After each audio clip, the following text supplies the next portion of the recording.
something that we have been talking about here on the show for some time, and this is the issue of reparations. Well, there has been another development in the case of reparations, particularly here in the state of California, as Californians are now awaiting a big report to come out of the California Reparations Taskforce, where they will provide some recommendations on how the state of California can move forward in possibly creating some program or some space within the state government where reparations can be distributed. Let me share with you a little bit about where we are with this. Take a look at this. This is coming from the Grio, but it says that a vote is possibly slated for this weekend on requirements for who would be eligible for payments and other remedies was delayed because of the absence of one of the committee's 9 members. But the group may vote Saturday on whether lawmakers should create an agency to implement an eventual reparations program. Now, lawmakers passed legislation in 2020 creating the task force to assess how this legacy of slavery harmed African Americans long after its abolition through education, criminal justice, and other disparities. The legislation directs the task force to study reparations proposal with a special consideration for the descendants of enslaved Black people living in California, and is not meant to create a program in lieu of one from the federal government. Let me bring in my brother. One more. The first of its kinds is the country, but some use the group's latest 2-day meeting in Sacramento to warn that not enough Black Californians are sufficiently informed about its work. All right, let me bring my brother in, Brother Michael Imhotep, who is a researcher, scholar. He's host of the African History Network podcast show, and you can see it on YouTube and in other social media. And we're happy to have him on Mondays as well. Brother Michael, how are you, sir? Good afternoon. Hey, Farajii, I'm doing all right. Can you hear me okay? Yes, sir. We can hear you. We can hear you. All right. So you've been staying on top of this reparations piece. And particularly what's been happening here in the state of California. But the latest about the fact that there's this big report that's supposed to come out from the task force, the reparations task force, trying to move the ball forward. What do you expect that this report will say, or how this thing is going to move forward, Brother Michael? Well, there's the deadline is July 1st, and they're going to release a report that deals with how they're going to deals with what the recommendations are for reparations and how it will be distributed, who it will go to, things of this nature. Now, back in 2022, they took a vote dealing with how to determine the criteria for who would get reparations, and that dealt with doing it based upon lineage. So you would have to trace you have to be able to trace your ancestry here in this country back to an African-American person who was here in the U.S. prior to 1900. Okay, either an enslaved person or it could also a free person, but they had to be here prior to 1900, from my understanding. So some African Americans did not like this, and they said that this is not going to be inclusive of all of the African Americans in California. So African Americans make about 2.5, 2.6 million of them in California. Now, the reason why they had to do it based upon lineage, as opposed to just saying this is all for, say it again? No, I was just going to say, versus just saying you're Black. Yeah. Well, the reason why they had to do it based upon lineage as opposed to based upon race is because in the state of California, race-based policies are illegal. And they want to make sure that when this gets challenged in court, and it definitely will be challenged in court, they want to make sure that it will not be overturned in court because it's deemed illegal and violates California state law. So I've been reading different articles, and you have different people and activists, things like this, upset that it won't go to all African Americans in California.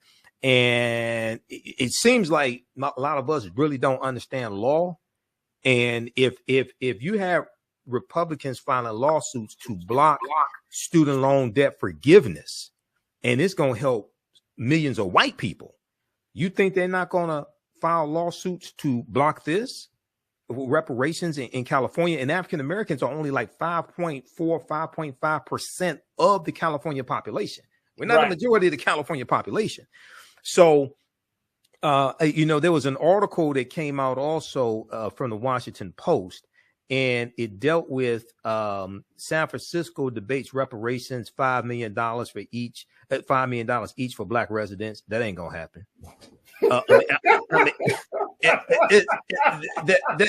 That's not gonna happen at all. I mean, not in your wildest dreams will something like that happen. And Dr. Darity, you had to shoot it down like that. That $5 million. No, that's not gonna happen. That's like the study. There was a study that came out a couple of years ago. Yeah, this one right here. There was a study that came out a couple of years ago. And it said African Americans were owed $6 quadrillion for slavery. $6 quadrillion did not exist in the entire world when the study came out. So the first thing, if that's more money than exists in the entire world, what good is the study? We have to understand it doesn't matter how much you think you're owed. The only thing that matters is how much you can actually collect. All this stuff floating around out here. Six quadrillion at the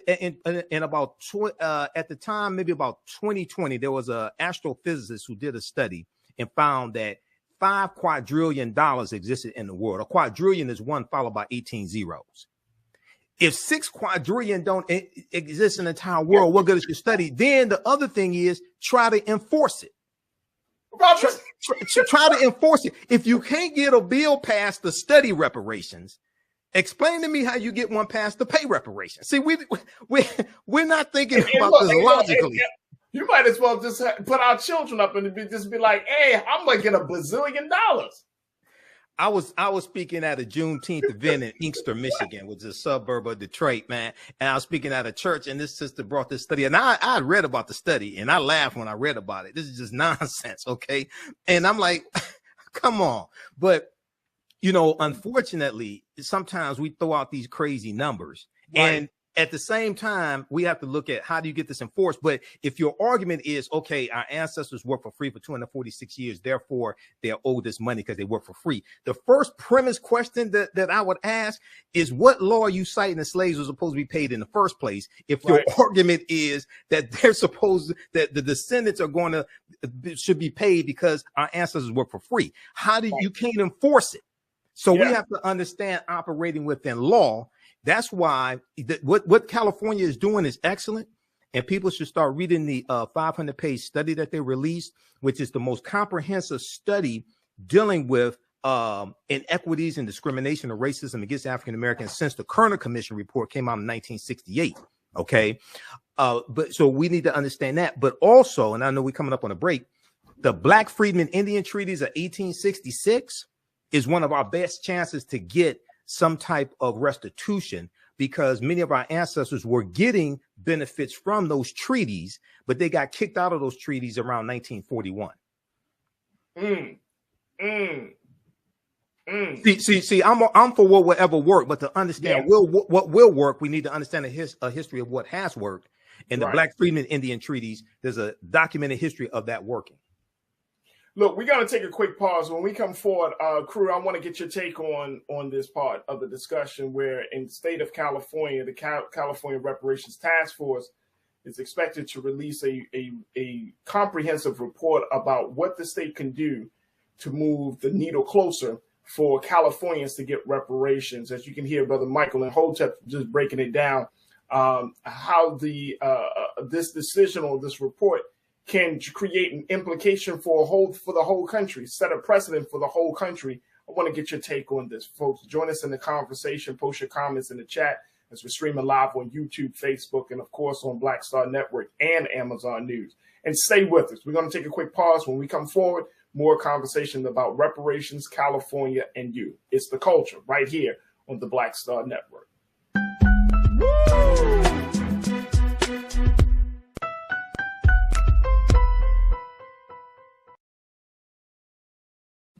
All right, folks, welcome back to the show. We've been talking about reparations and how Californians are awaiting a big report to come from the Reparations Taskforce, which would give some ideas as to how the state of California can pay reparations or give reparations for Black people whose lineage shows that they are connected, that they were involved in the enslavement Black people in this country. It is a big conversation that just recently, and even though this discussion has been around for 30 over these past couple of years, especially with the justice, the efforts around police brutality and other social justice issues, now reparation is coming back into the conversation in a very big and mainstream way.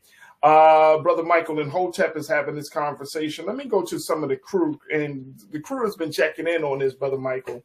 Some folks are again, some folks are saying, like, you know, we should see what California does, and other folks are saying, look, let's not even have any hope. Why? Before we get into the crew, I do want to ask you, why should folks really believe that reparations may happen in their lifetime? Is this a very real possibility, Brother Michael? And from all the research and all of the work that you've done around this issue, does it seem possible? Well, let's go back in history and look at the Black Freedmen Indian Treaties of 1866, because the Choctaw, Chickasaw, Creek, Cherokee, and Seminole Indians owned African slaves, and the Africans that they owned, they were forced to set them free by the federal government.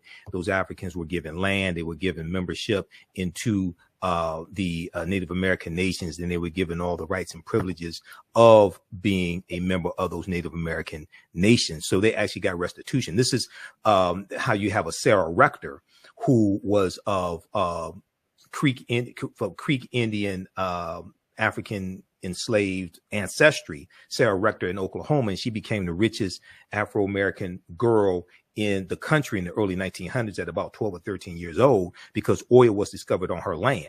So there's a history of this. We just don't understand that history. Now, when it comes to getting reparations today, one of the first things I would do is take the term reparations off of it, because automatically it has a negative term to some people. And you have to keep in mind, the majority of the people in the state legislatures or in Congress, U.S. Congress, who are going to vote for this are white.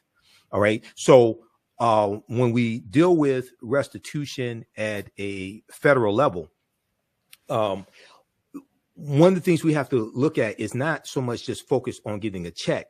We need comprehensive reparations. So the laws and policies that were put in place that have negatively impacted African Americans for decades, you have to reverse those laws and policies. At the same time, you have to show how it's beneficial to America in general to correct the wrongs. This is why when we look at the study that we talked about last week, when we talked about Japanese Americans who were united to help African Americans get reparations, and the study, the article from CBS news.com that talked about how the U.S. economy had lost $16 trillion over the last 20 years because of racism. All right. Yeah. And it goes through and breaks down how that negatively impacted African Americans, but also it talks about how and I just posted the link there. It talks about how this is hurting America in general. OK, and it says that if these inequities were fixed, the U.S. economy could grow by $5 trillion over the next 5 years. If those loopholes were closed, those policies were changed. So it's showing how racism negatively impacts everybody, even though we get the brunt of it. So yeah, when we understand how to properly position that and focus on comprehensive reparations, we have a much better chance of getting that into place. But also you have to understand how to get bills passed in Congress. It takes 218 votes in the U.S. House of Representatives to get any bill passed. It takes 60 votes in the Senate because of the filibuster. OK, so once we understand how to score touchdowns and don't confuse a touchdown with a first down, then we can start scoring some points. We're playing a real life game of political football and don't know the difference between the first down and the touchdown and wonder why we don't have points on the board. Chris Bake, you checked in and said, there it is, that piece. Racism has cost the U.S. $16 trillion, according to Citigroup. $16 trillion. This was over 20 years, not 246 years, not 400 years. Yeah. Yeah, from 2000 to 2019. Right. So over a 20-year period, you're talking about $16 trillion. Gotcha. Yes. Gotcha. Chris Big, you checked in and said lineage is the only legal way to disperse reparations under the U.S. Constitution. Well, what it is because if you're looking at federal law, Title VI of the 1964 Civil Rights Act, Section 601, non-discrimination and federally assisted programs, makes illegal race-based policies. Right. So California, what California does could serve as a model for what the federal government does and what other states do also. Okay, doing it by lineage. But treaties, Article 6 of the U.S. Constitution tell you that the U.S. Constitution, all the previous treaties and all the subsequent treaties are the supreme law of the land. And the Black Freedmen Indian treaties of 1866 are still on the books and still being enforced for those 5 civilized tribes and Native Americans. And we need to focus on getting that enforced again for us. This is some of the work that Attorney Demario Solomon Simmons is working on, who's on sometimes on Roland Martin Unfiltered. Right. And it's an ongoing situation. I mean, and this is going to have to, if in order for this situation to catch steam right now, Brother Michael, you really do need to have a majority or a number of people involved. It can't just be Black people. Right. I think there's got to be some white people. I think there's got to be some people from various industries, from law to politics that see this. And most importantly, you got to have Black scholars around the table to figure out, okay, if this is going to happen, let's say to start off with the state of California, one of the largest states in the country. If this happens in California, what does this look like moving forward in other states? Mm-hmm. We know that Evanston, Illinois, they already have put together a reparations model in the outside of Chicago, the city of Chicago. Other places are looking at it. New York City is even Detroit. Is a Detroit Reparations Taskforce. Right. Now, very quickly, in Evanston, Illinois, it's important for people to understand this because the person who spearheaded that was Robin Ruth Simmons, who at the time was a city council member. I interviewed her for an hour on the African History Network show. A lot of people were critical of what they did because this dealt with housing vouchers. This dealt with assistance in buying homes and $25,000 or whatever the number was. And what people have to understand about Evanston, Illinois is Evanston does not have a history of slavery. Slavery was abolished in the state of Illinois in 1818. Evanston was not founded until the 1840s. Evanston, Illinois is a city of about 60,000 people. Percentage of African Americans is 16%. They don't have a history of slavery, but they had a rampant history of housing discrimination and redlining. So the city council was addressing the harm that the city inflicted, not what the state of Illinois inflicted or what the U.S. government inflicted.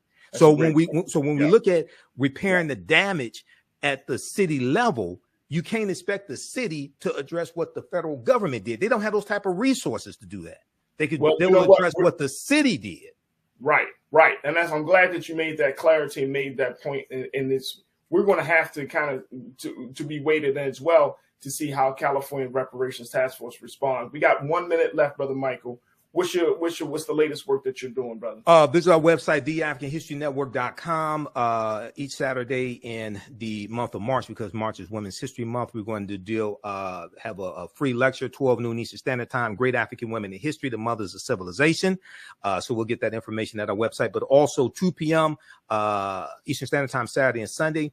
Saturday, Ancient Kemet, the Moors and the Ma'afa, Understanding the Transatlantic Slave Trade, 12-week online history course I teach. And then Sundays, Black Resistance Movements, Haitian Revolution, U.S. Civil War, Civil Rights Movement, Black Power Movement, 1800 to 1968, 12-week online course as well. Visit our website, theafricanhistorynetwork.com, theafricanhistorynetwork.com to register for these courses. And they're PG-13. You can use this with your children also. And we do the sessions live. All the sessions are archived and recorded, so you can go back and watch it anytime.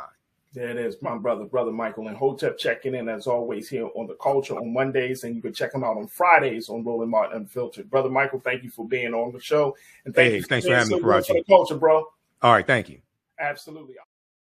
All right, folks, welcome back to the show. For our final conversation, we're tuned in, and I'm checking in with my brother Michael Imhotep, host of the African History Network show.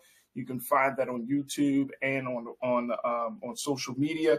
But I wanted to have a conversation that Brother Michael, once again, he brought this to my attention, and I'm glad my brother did, where he talked about Japanese Americans and how they are making it clear that because they receive some form of reparations, Black Americans should too. Let me bring my brother back into the frame around this. And Brother Michael, this is very, very interesting. When I read the piece that I saw, I was like, well, it makes sense. And it will I think this will take the conversation to the next level. Let me just share with y'all, with our crew, what folks are saying. Here's it is from AP. This is what's happening now, folks.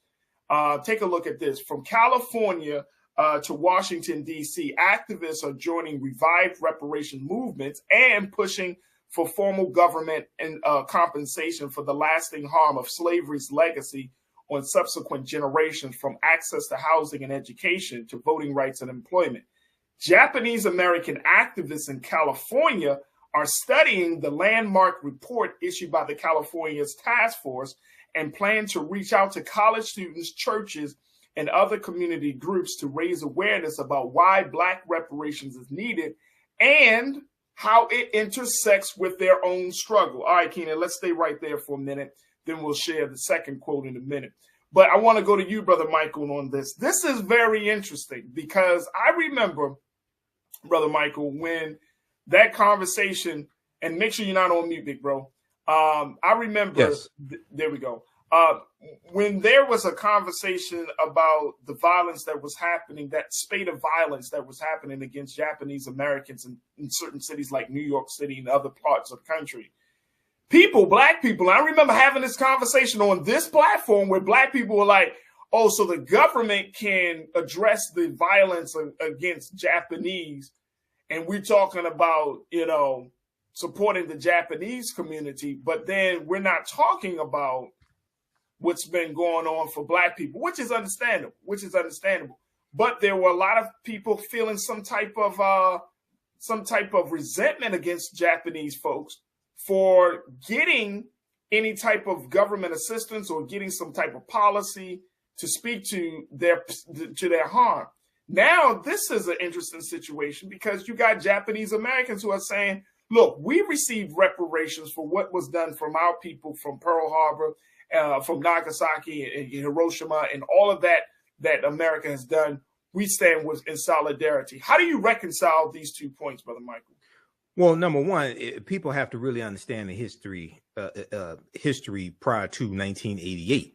The first hate crimes act ever signed into law in the history of this country was signed into law in 1968 by President Lyndon Baines Johnson. It was part of the Fair Housing Act, and it was a result of the modern day civil rights movement, and it was largely for African Americans. That's the first hate crimes act ever signed into the history of this country. Then when you go and study why the Department of Justice was created in 1870 by Congress during Reconstruction, the Department of Justice was created largely to enforce the new rights that African Americans were getting and to prosecute those who were violating their rights. And this is why in 1871, you had the Ku Klux Klan Act. And then you have President Ulysses S. Grant that declares martial law in 9 counties in South Carolina to crack down on the Klan. And you had Klansmen prosecuted by the Department of Justice. When we look here at what Japanese Americans got, first of all, it's important to understand which Japanese Americans got a one-time payout of $20,000, which totaled over $1.6 billion. It was approximately 82,250 Japanese Americans. It was not all Japanese Americans in the country. It went to those directly who were put into those internment camps during World War II, about 1941 and 1945 or so. And it went to those who had to be evacuated. Okay. So this past Congress, now I posted this link here from justice.gov. If you could pull that up, that explains exactly what happened. That's from the Department of Justice, 10-year program to compensate Japanese Americans interned during World War II closes its doors. So this was, and you can zoom in on that. This was an act of Congress. It only went to those who were survivors of the internment camps. Now, members of the Congressional Black Caucus at this time advocated for this also this restitution. Then so this was 1988 that this bill passed. They left a 10-year window for people to make claims. In 1989, the Honorable John Conyers from Detroit introduced H.R. 40 to have a study done by the federal government on the harms of that slavery has done and the consequences of slavery, the legacy of slavery to African Americans. So that was the year after this. Now the problem is based upon Title VI of the 1964 Civil Rights Act, Section 601, non-discrimination and federally assisted programs. Race-based programs are illegal at the federal level. You also have a similar law in California, which is why the California Reparations Taskforce is prescribing their reparations based upon lineage, as opposed to just race, just being black. Right. Okay, so they can get around that and withstand court challenges, because whatever they pass will be challenged in court. You have to be able to withstand court challenges. That's all you have to understand law.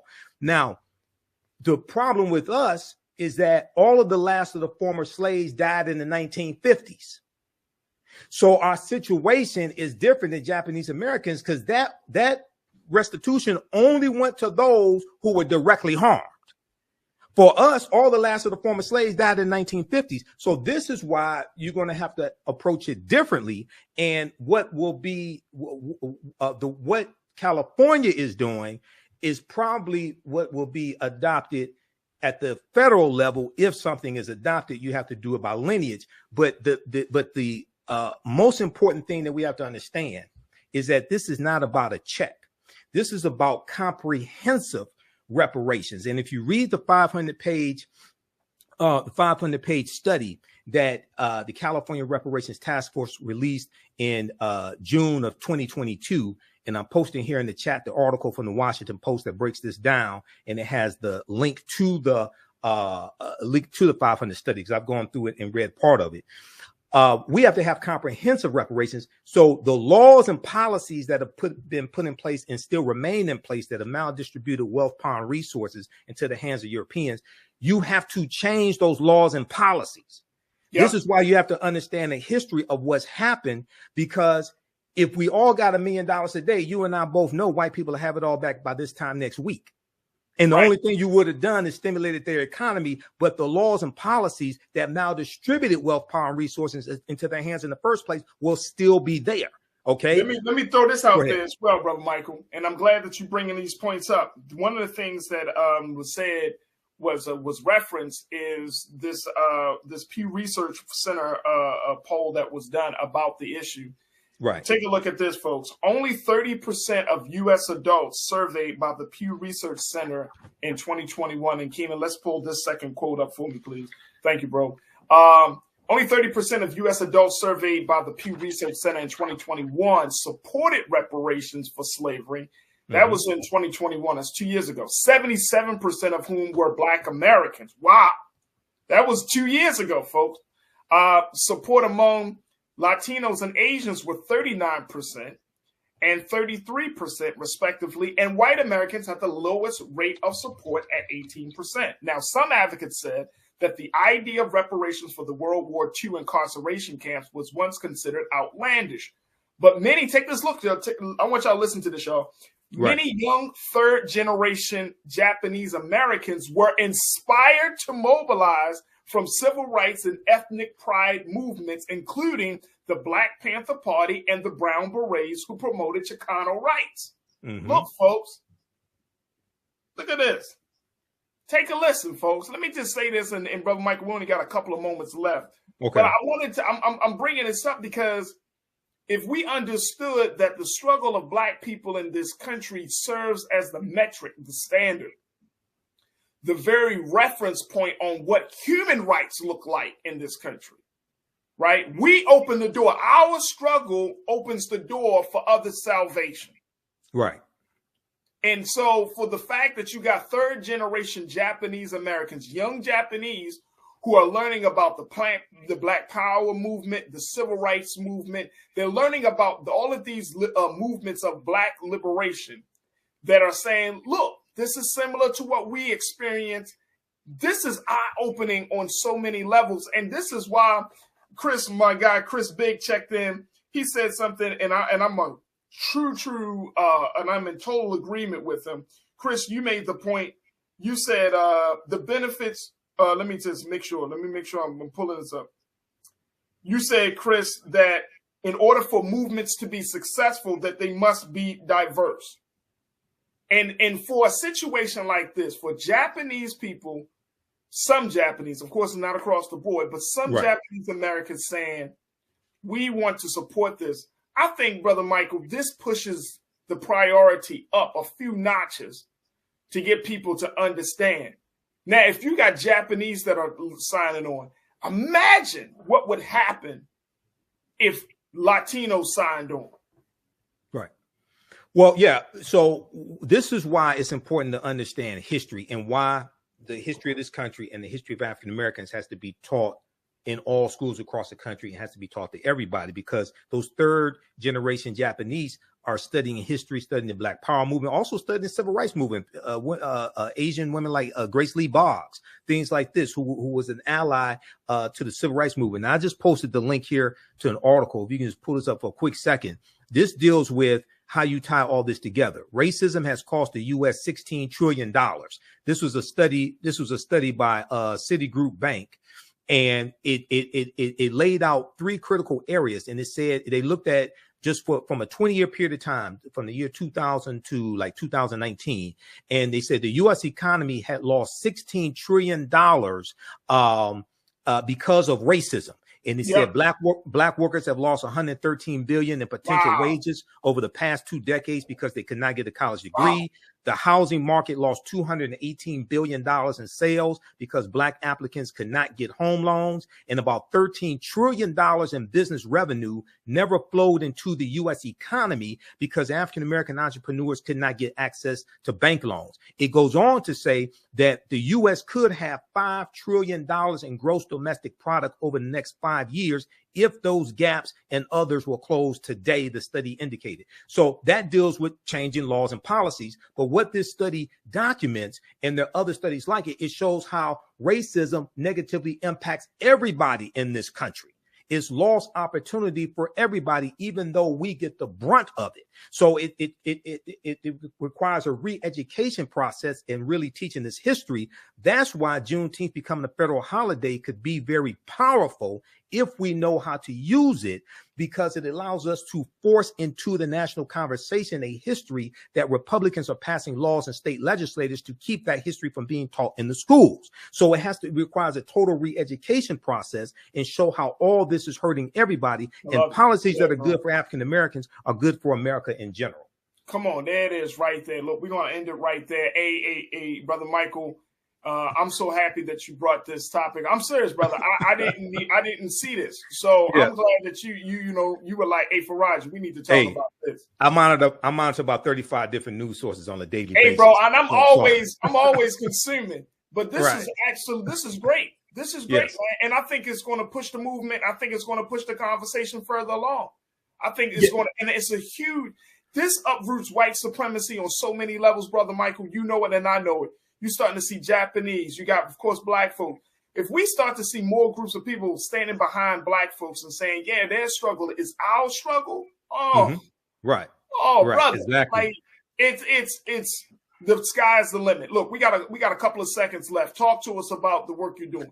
Okay, visit our website, theafricanhistorynetwork.com. We had 2 new 12-week online courses that just started up this past weekend, the weekend before. Ancient Kemet, the Moors, and the Ma'af for understanding the transatlantic slave trade, where they didn't teach you in school, on Saturday, 2 p.m. to 4 p.m. Eastern Standard Time. And then on Sunday, Black resistance movements, Haitian Revolution, the U.S. Civil War, the Civil Rights Movement, and Black Power Movement, 1800 to 1968. So register for both of those classes. We do the sessions live. All the sessions are archived and recorded. You can go back and watch it anytime. Even after the course is over with, you'll still have full access. You can watch it. And this information is PG-13. You can use this with your children as well.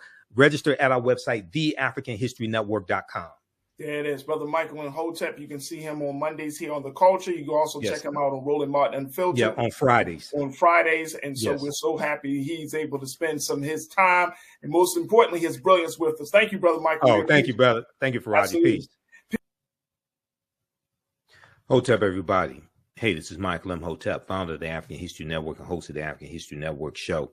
Some of you all saw me on Farajii Muhammad's show, The Culture, on Monday, February 27th, and we talked about Scott Adams, creator of the Dilbert comic strip, who is losing newspapers that carry his comic strip because of a racist tirade that he went on. And at the end of the show, I talked about 2 online courses that I teach on the weekend, 2 online history courses. So on Saturdays, I teach a 12-week online course called Ancient Kemet, the Moors, and the Ma'afa, Understanding the Transatlantic Slave Trade, what they didn't teach you in school. And this class just started up Saturday, March 4th, 2023. We have class number 3, and I teach this class 2 p.m. to 4 p.m. Eastern Standard Time. So we deal with thousands of years of history and what leads up to the transatlantic slave trade taking place. I do a PowerPoint presentation. We have book references, articles, video clips, and you never look at history the same way. When we study the transatlantic slave trade, we can't start studying our history in slavery. Even when we deal with the transatlantic slave trade, which is important to study, we can't start in 1619 or in the 1440s when the Portuguese get involved. We have to understand the history chronologically and deal with the 800-year occupation of Europe by the Africans known as the Moors, who enter into the Iberian Peninsula, today known as Spain and Portugal, from North Africa in 711 AD, and they take the teachings from ancient Kemet, ancient Egypt, into Europe. Now, and these teachings are going to bring Europe out of the Dark Ages. Now, this course not only deals with the transatlantic slave trade, but it also deals with thousands of years of history that leads up to the transatlantic slave trade taking place. August 20th, 2019 marked the 400th year anniversary of the 20 and odd Africans who came into Point Comfort on August 20th, 1619 on that White Lion pirate ship in what would later become called the colony of Virginia.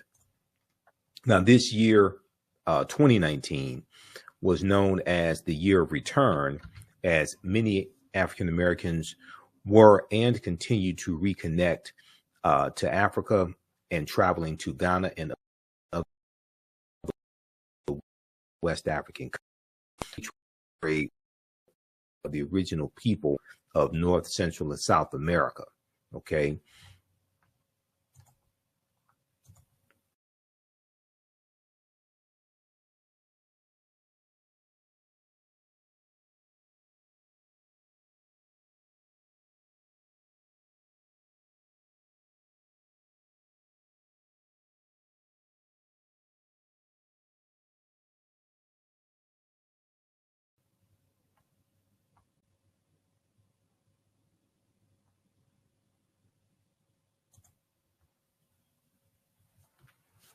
So this year was known as the year of return, 2019, as many African Americans were and continue to reconnect to Africa and traveling to Ghana and other West African countries. When we discuss the transatlantic slave trade, we have to first understand that African people are the original people of North, Central, and South America and have been in the land we call the United States of America at least 51,700 years. And one of the sources that we use in the class is Dr. David Imhotep's book, The First Americans Were Africans, Documented Evidence. Now, you don't have to buy any of these books to follow along in class, but we use them for reference. So there's about 70, 80 articles that we reference as well. Visit our website, theafricanhistorynetwork.com, theafricanhistorynetwork.com. And we have the information right on the homepage of the website. 12-week online course, Ancient Kemet, the Moors, and the Ma'afa, Understanding the Transatlantic Slave Trade, what they didn't teach you in school. So this class is on sale, $80 right now. Our next class is Saturday, March 4th, 2023, 2 p.m. to 4 p.m. Eastern Standard Time. Click right here to register for the full course. So I do the sessions live. All the sessions are archived and recorded. Even after the 12-line course is over with, you can go back and watch the entire course as much as you want to. You'll have full access. All right. And then we also have a bundle pack where you get both classes that I teach on sale for $120. That's a $300 value. There will be 5 of my lectures that will be in the video library when you log into your account, and you'll be able to watch 5 of my lectures as a free bonus as well. Now, the second class that I teach deals with history from 1800 to 1968. And this is Black resistance movements from the Haitian Revolution to the Civil War, Civil Rights Movement, and Black Power Movement, 1800 to 1968. So I teach this class on Sundays, 2 p.m. to 4 p.m. Eastern Standard Time. Our next class is Sunday, March 5th, 2023. And with this course here, we study in depth this 168, 170 year period of history. Okay, this is a 12-week online course as well. Same structure as the first class. Click right here to register here. And we have to understand that history leading up to the Civil War, what led up to the Civil War taking place, but then also understand what happened after slavery ended as well. Okay, and this helps us understand how we got to where we are today. What were the laws and policies? What were the laws and policies that were put in place to put us in the predicament that we're in today as African Americans, to understand where we need to go from here? Okay, so in the aftermath of the insurrection on January 6, 2021, at the U.S. Capitol, many leading historians drew parallels between the violence that we saw January 6, 2021, and the Reconstruction era, which is 1865 to 1877. And this is the period after the Civil War ended in 1865. This was a period of political revolution directly following the American Civil War. Now, this 12-week online course will analyze U.S. history primarily from the African American perspective, beginning in the period 1800 to 1856, leading up to the end of the Civil War, okay, in 1800 to 1865 as well, and the 13th Amendment. We'll look at the Reconstruction era, 1865 to 1877, the Red Summer of 1919, the Jim Crow era, World War I, the Great Migration, 1915 to 1970, World War II, the Civil Rights Movement, and Black Power Movement. To better understand where we need to go from here and the laws and policies that need to be put in place. But you have to understand how you got to where you are today. The laws and policies that have now distributed wealth, power, and resources into the hands of Europeans. And we have to understand the lasting legacy of slavery as well. Now, it's important to understand this chronology of history to get a better understanding of how we got to where we are now, to understand where we go from here. Unfortunately, some of this history is repeating itself. Okay, unfortunately, some of this history is repeating itself. So this class, you can register for it now. As soon as you register, you can watch the class number 1 that we just had. Watch that. All right. Now, there's a good article from time.com that we reference in the class as well. There's a good article from Time Magazine, time.com. And this article is a new report finds that 45 states are to students. A new report finds that 45 states are failing to teach students about the period that shaped race relations after the Civil War. And they're talking about the Reconstruction era. Okay, the Reconstruction era. And if we look briefly here at this article, it says scholars say studying the aftermath of the Civil War help context many of the most seminal events in the U.S. in recent years, from the brutal murder of George Floyd by police to the voter suppression laws enacted after Black voters played a big role in helping Joe Biden and Kamala Harris be elected president and vice president in 2020. But despite the timeliness of the era in today's climate, many students in American schools will not get a full education on Reconstruction until they go to college. Okay, many students in American school will not get a full education on Reconstruction until they go to college. Now the problem is most of them are not going to go to college, or a good portion of them are not going to go to college. All right, so that's why the content of this course is so important. And your understanding of politics is directly related to your understanding of history. And politics is the legal distribution of scarce wealth, power, resources, and the writing of laws, statutes, ordinances, amendments, and treaties, their adoption, interpretation, and enforcement. So coming out of this course, you'll have a much better understanding of how we got to where we are today, the laws and policies put in place, the laws and policies that need to be put in place to take us to where we need to go. Okay, so this is understanding where we go from here. All right, so visit our website, theafricanhistorynetwork.com, theafricanhistorynetwork.com. We have the information around the homepage of the website. Black resistance movements from the Haitian Revolution, the Civil War, the Civil Rights Movement, the Black Power Movement. So we start in 1800. We look at the Louisiana Purchase of 1803 and the Haitian Revolution as well, 1791 to 1803, because those two events are related. And then we go through history chronologically, and we look at things like the Missouri Compromise of 1820, Texas winning its independence in 1836 from Mexico, Mexico winning its independence in 1821 from Spain, the Mexican-American War, 1846 to 1848, Treaty of Guadalupe Hidalgo, which ends the Mexican-American War, and the U.S., as a result of the Treaty of Guadalupe Hidalgo, is going to get the territory that makes up California, Arizona, New Mexico, Colorado, Utah, and Nevada. They're going to get all that from Mexico. Mexico loses about a third of their territory.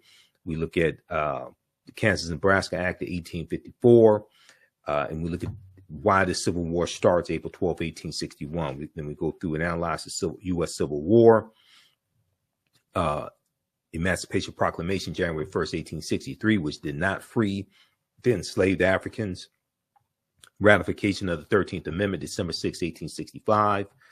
Reconstruction era, 1865-1877. Compromise of 1877, which ends Reconstruction, and Rutherford B. Hayes becomes president. And the Republicans make a backroom deal with the Democrats that if they let Rutherford B. Hayes become president, he'll remove the remaining Union troops out of the South from Florida and South Carolina, etc. And then you have the Jim Crow era, where the white supremacists are taking back control of all levels of government in the southern states. You have, so we studied the Jim Crow era, Plessy versus Ferguson, 1896, U.S. Supreme Court case, Mississippi State Convention of 1890, where they rewrite the state constitution and impose poll taxes and literacy tests in a state that had a majority African-American population, and the majority of the voters were African-American as well. So you go through this period where you see these southern states, these former Confederate states, rewriting their state constitutions. South Carolina, 1895, Mississippi, 1890, poll taxes being imposed in Florida in 1889. So we go through the Jim Crow era, Great Migration, 1915, 1970, 6 million African Americans migrating from the South up north and out west. World War I, 1914, 1918, World War II, 1939, 1945, Civil Rights Movement and Black Power Movement. Okay, to understand what happened to us after slavery ended and what leads up to the Civil War taking place, so we can understand how we got here today and understand history, law, politics, and economics, to understand where we go from here. So Black resistance movements from the Haitian Revolution to the U.S. Civil War, Civil Rights Movement, and Black Power Movement. Okay, so you register for that class right now at theafricanhistorynetwork.com, theafricanhistorynetwork.com. That's on sale, $80 as well. And we have the bundle pack where you get both classes for $120. For both classes, this information is PG-13, I would say, so you can use this with your children as well. And also to support the African History Network, you can support us, $ the AHN show through Cash App, $ the AHN show through Cash App, also through PayPal, paypal.me/the AHN show. And we have it right on the homepage of our website as well. This helps us to keep doing the research, stay on the air, keep broadcasting, finance the African History Network show, pay some of the bills, etc. Okay, so we have a PayPal and Cash App information there also. All right, so hope to see you in class. Visit our website, theafricanhistorynetwork.com, theafricanhistorynetwork.com. Remember, right now, also for returning students, those who have paid for it, one of my online courses in the past, you get a 50% discount. Returning students, you get a 50% discount on our bundle pack. So email me at ahnshow@theafricanhistorynetwork.com, ahnshow@theafricanhistorynetwork.com. All right, and we'll get you taken care of. Right now, it's correct wrong behavior is not over till we win Wakanda forever. We'll talk